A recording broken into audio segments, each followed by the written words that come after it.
Bem-vindos à parte nova 9.3 ou 9/3 do curso Entre Linhas de Redação. Nós vimos nas duas partes anteriores estratégias de montagem de um bom projeto de texto. Tá? Antes que nós passemos por isso, eu vou compartilhar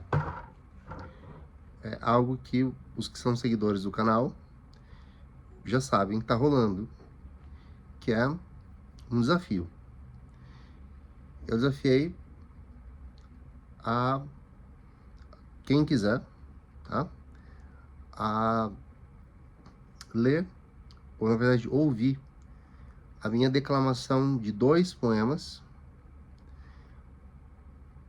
um deles feito por mim, um deles feito pelo ChatGPT. Eu tive que treinar o ChatGPT. E foi um trabalho, né? Foi um compromisso prazeroso ocupar-me disso pelo seguinte. Eu gosto muito de escrever em prosa. E quando eu vou escrever um conto, eu tenho um projeto em mente, né? Às vezes eu até rabisco alguma coisa, mas eu gosto do gênero narrativa curta. Quero me aventurar numa narrativa longa. E essa não tem jeito, tem que ter projeto.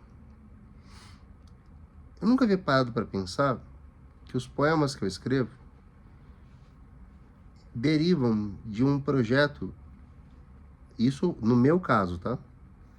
Num projeto de uma organização narrativa que eu traduzo em versos.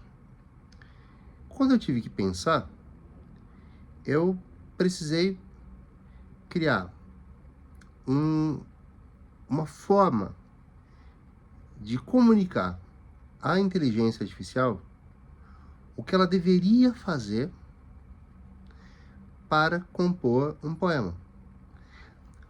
Os aspectos formais do poema, como o tamanho do verso, o esquema de rimas, o ritmo, cadência, estrofes de quantos versos, versos de quantas sílabas, que é a métrica. Isso foi fácil. Mas eu queria que ele fosse capaz de me apresentar um poema a partir de uma estrutura que eu fosse capaz de explicar a ele, certo? E foi muito interessante.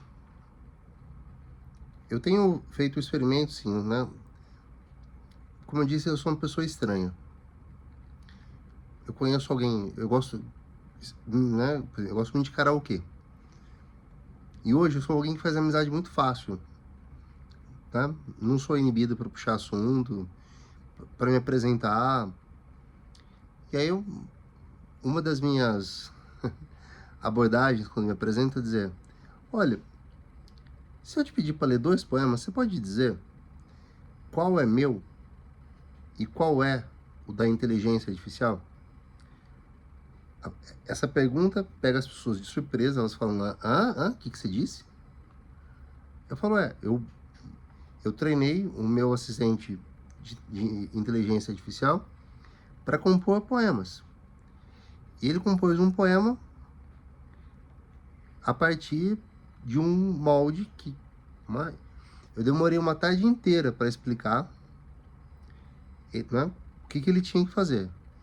Porque ele fazia, errava em alguns pontos, eu tinha que acrescentar ao meu pedido um novo elemento de restrição para que ele não tivesse meio de escapar e escrevesse um poema culturalmente bom.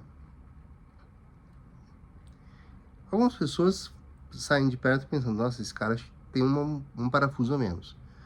Outras pessoas, talvez em razão do meu charme pessoal, tô brincando, Não, é que eu falo de uma forma muito séria, muito cordial, calmo, como eu sou, né? Eu não tenho aquele temperamento ou aquele jeito de me comunicar que é, né, meio uma palhação de cursinho. Quem sabe se isso fosse meu natural, o rumo não teria sido outro. Mas deixa isso para lá. E já são mais de 50 pessoas testadas que sempre acham que o poema escrito pelo humano é o que foi escrito pelo ChatGPT e vice-versa. Quer dizer, parece que as pessoas têm mais fé no talento do ChatGPT, ou talvez o ChatGPT tenha realmente mais talento do que eu, né? O fato é que, quando eu uso o DeepSeek, que mostra o caminho do pensamento, eu entendo por que razões as pessoas vão por esse caminho.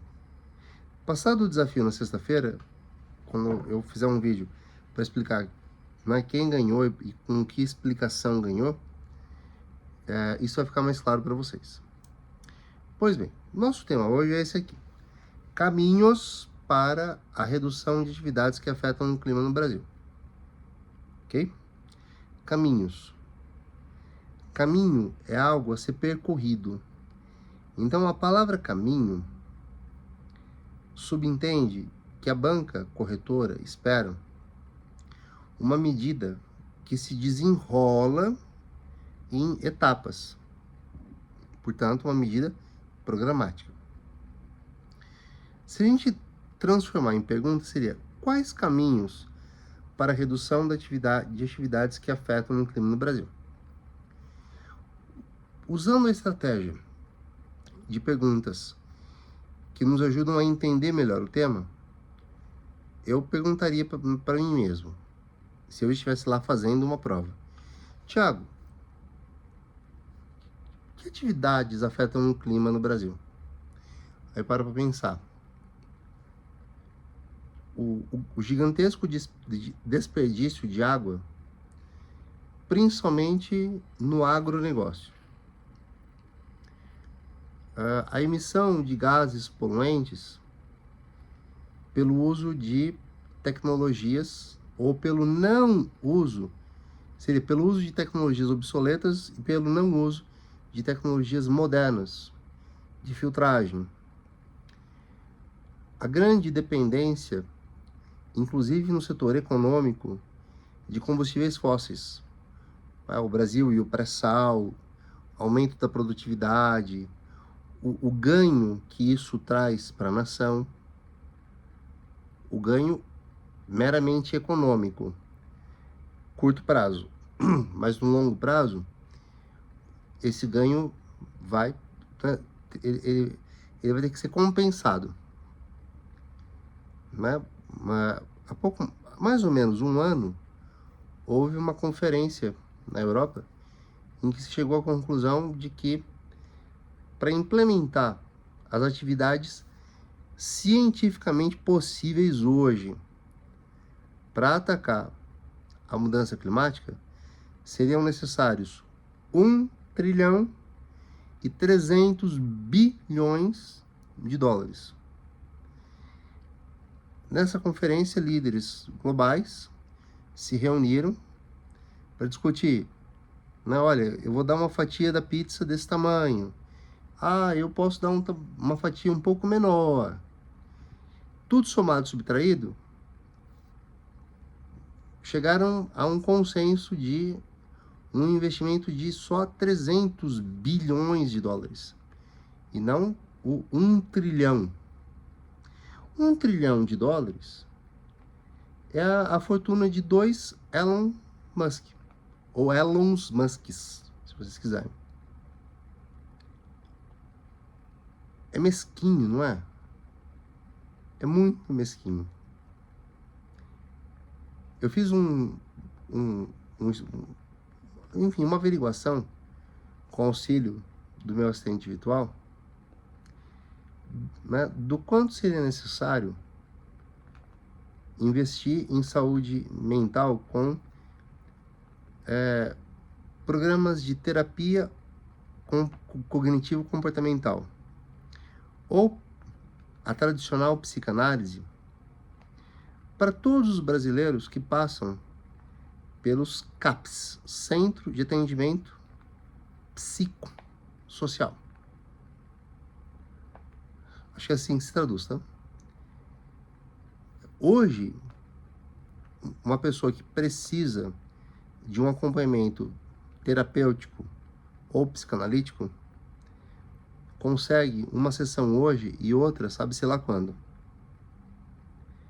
Considerando uma sessão semanal para cada paciente, o investimento, tomando como base que cada sessão tenha um custo para o governo e um custo já reduzido em relação ao que o setor privado paga. Tem um custo de R$300, seria um investimento de mais de 1 trilhão de reais. 1 trilhão, 600 e poucos, mais de 1 trilhão e meio, na verdade. E toda assim, o Ministério da Saúde inteiro tem um orçamento previsto para esse ano de 2025 de 250 bilhões, mais ou menos. Isso tem a ver com um vídeo extra que eu vou gravar sobre noção de dimensão, que é bastante importante. Mas por que eu estou falando de tudo isso? Pelo fato de que nós, às vezes, por não sermos afetados mais do que afetados ao ponto de, se eu puser um ar-condicionado no meu quarto, eu resolvo o meu problema. Tá mais quente? Tá. Eu sou dessa cidade, eu nasci nessa cidade, morei em outros lugares, morei 15 anos em Ribeirão Preto, voltei para cá. De quando eu era criança para agora, a mudança é, assim, no mínimo, gritante. De quando eu me mudei de Ribeirão Preto, de São Carlos para Ribeirão Preto, há 15 anos, a mudança já foi de 2011, mais ou menos, para agora, absurda. No ano passado e nesse ano, não, esse ano ainda não chegou o inverno, mas no ano passado, nós não tivemos nenhum dia abaixo de 10 graus aqui. Não que eu me lembre.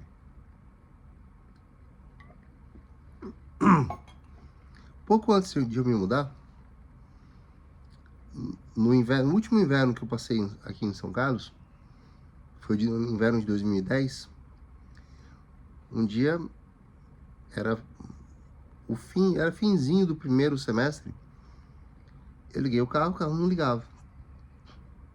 Virei a chave, não ligava. Virei a chave de novo. Aí o computador de bordo me colocou assim: aviso, congelamento do motor. Peguei o manual do carro, fica no porta-luvas, e o líquido que circula no radiador havia congelado em partes. Aí rapidamente acessei o Google, apresentei, fiz algumas perguntas. Como que seria uma forma bastante primitiva de usar hoje uma inteligência artificial? E disse que se eu andasse um pouco, o motor esquentaria e essa água semi-congelada, congelada em parte, iria se descongelar e estaria tudo bem. E foi assim que eu consegui chegar a tempo para dar as aulas numa semana fria de junho. Nada perto disso aconteceu. Então, se eu me limitasse ao meu mundo interno, ao meu mundo pessoal, seria muito pobre, muitíssimo pobre, pensar o que afeta o clima. Seria o que afeta tornando as temperaturas mais altas. Mas há muitas outras questões, Exemplo. Nós estudamos química no ensino médio e aprendemos muitas coisas. Dentre elas, que o plástico, em média, leva 10 mil anos para se degradar. Embora ele seja predominantemente carbono, né, como nós também somos, a degradação dessas moléculas demora mais do que a de um material de natureza biológica, como celulose, madeira. Quase tudo que era feito de madeira é feito hoje com plástico. Essas estantes aqui atrás de vocês são feitas de MDF, que é, em parte, uma serragem que se transforma em peças com um acréscimo de plástico. Né? Essa cadeira que eu estou aqui, ela é antiga, ela é feita de madeira. Né? A gente tem que estar uma zona aqui, eu tenho até vergonha de mostrar o ambiente para vocês. Mas, como eu, digamos assim, eu sou aquele parente museólogo da família, eu tenho algumas coisas que foram da minha bisavó. Aquilo lá é madeira. O dia em que, eventualmente, isso se quebrar e for parar na natureza, vai se decompor bonitinho, num tempo que não seja danoso. Ao passo que nós temos lá no Pacífico uma gigantesca ilha, chamam de ilha flutuante, de plásticos que foram se formando uma rede e que matam baleias, tubarões, golfinhos e toda forma de vida que há nos mares. Acho que deu para entender o tema agora. Tá? O texto 1 da coletânea nos diz o seguinte: as mudanças climáticas se referem a alterações de longo prazo nos padrões de temperatura e clima do planeta. Vejam, os cientistas arrancam aqueles... Eu penso no cientista como aquele carequinha que tem cabelo só aqui do lado, sabe? Eles arrancam até aquele cabelinho aqui do lado para dizer: a temperatura média dos oceanos subiu 1,5 graus Celsius em média desde a era industrial. Eu olho para o cientista e pergunto: nossa, coitado, ele já tem pouco cabelo. Por que ele arrancou esse pouco? Por causa de 1,5, que é o aumento de temperatura no corpo humano. 36,5, 37 não é nem febre. Né? Desculpa, 36,5, 38. Fica ali, uns falam que é estado febril, outros falam que é febre. Mas não é normal. Né? Como eu não estou falando de seres humanos, tá? Agora o normal a gente pode usar sem medo de cair no reducionismo e no preconceito. Não é legal ter essa realidade. Né? É ou não é? Não é? É, então. Aí, né, isso me toca, porque eu penso, eu não sou geólogo, nem climatólogo, nem físico, nem químico. Eu preciso acreditar na ciência.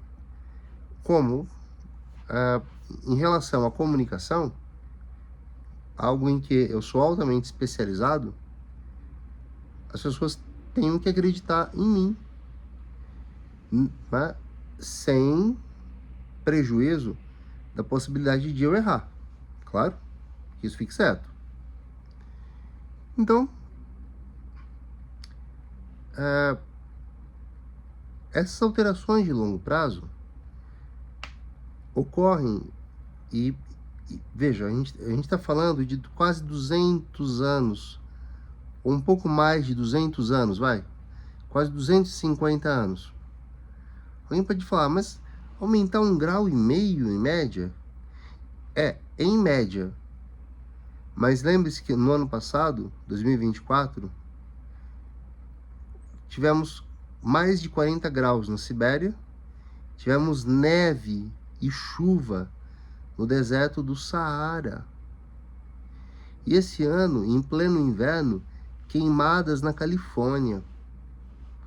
Esse em média tem a ver com a noção de dimensão, que é que eu vou trabalhar num vídeo extra para essa aula. Tá? Bem, mas continua. Essas mudanças são intensificadas pelas atividades humanas. Tá? Muitos chamam o nosso tempo de antropoceno por conta disso. Como queima de combustíveis fósseis, desmatamento e produção agropecuária intensiva. Você acredita que o pum do boi é responsável por quase 200% dos gases estufa no planeta? O boi aqui, ele é meio metonímico, tá? Representa os gases intestinais de todas as culturas de mamíferos. Porcos, cabras, ovelhas e por aí vai. Claro, gado bovino também. Tá? Mas é uma parte pequena. A maior parte tem a ver com um fato, que não está aqui, mas está aí na sua cabeça, está na minha. Qual é a matriz energética predominante no mundo? Usinas hidrelétricas? Não. Usinas termonucleares? Quase, mas não. Energia eólica? Não. Energia solar? Não. Queima de carvão ou óleo ou gás de natureza fóssil. E quando esses recursos se esgotarem? Veja, criei um joguinho com vocês. E quando esses recursos se esgotarem, não está em pauta aqui. O que está em pauta é: paremos agora. Se nós estivéssemos um pouco adiante, eu faria um jogo mental com vocês. E farei no futuro, não hoje.